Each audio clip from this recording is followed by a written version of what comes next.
सर्वांना नमस्कार आणि जय श्रीराम। आज एक अद्भुत प्रदर्शन, चित्रांचं प्रदर्शन पाहायला मी आलेलो आहे।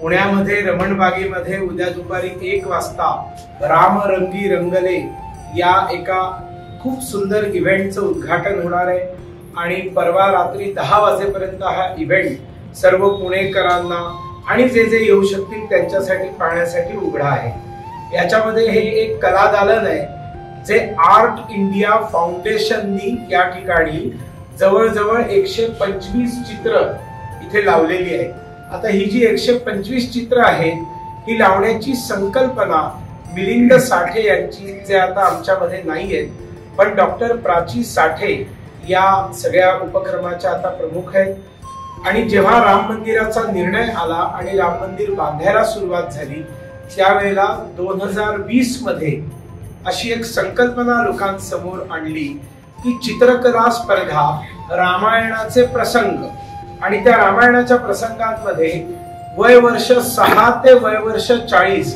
अधिकाधिक या वयोगटातल्या लोकांनी आपली चित्र दिली आणि त्या सगळ्या चित्रांचं त्याच्यातल्या सिलेक्टेड निवडक अशा 125 चित्रांचं इथे प्रदर्शन आहे। आणि हे इकडनं राम जन्मापासून चालू होऊन मग प्रभू रामचंद्र अयोध्येला पोहोचल्यापर्यंत संपूर्ण हे प्रदर्शन आहे। मला एक विशेष चित्राकडे, ज्याला पहिला क्रमांक मिळाला, त्याच्याकडे आपलं लक्ष वेधावंसं वाटतं। ही एक डिसिल्वा नावाची मुलगी, हिला पहिला क्रमांक मिळालेला आहे। ही फक्त 6 वर्ष वयाची आहे आणि ही श्रीलंकेची आहे।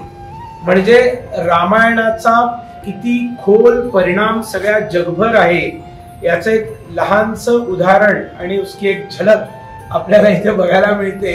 श्रीलंकेच्या 6 वर्षाच्या मुलीने काढलेलं चित्र या आर्ट इंडिया फाउंडेशनच्या एकूण संपूर्ण या उपक्रमामध्ये, शर्यतीमध्ये, स्पर्धेमध्ये त्याला पहिला क्रमांक मिळाला। आणि ही सगळी टीम आहे आर्ट इंडिया फाउंडेशनची आणि त्यांचं मी अभिनंदन करतो। तुम्ही तुमचा परिचय जरा जोरात सांगा। काय नाव आपलं? मी उत्तरा जाधव। उत्तरा जाधव, आपण हे सगळं आता सध्या कोऑर्डिनेट करता? हो।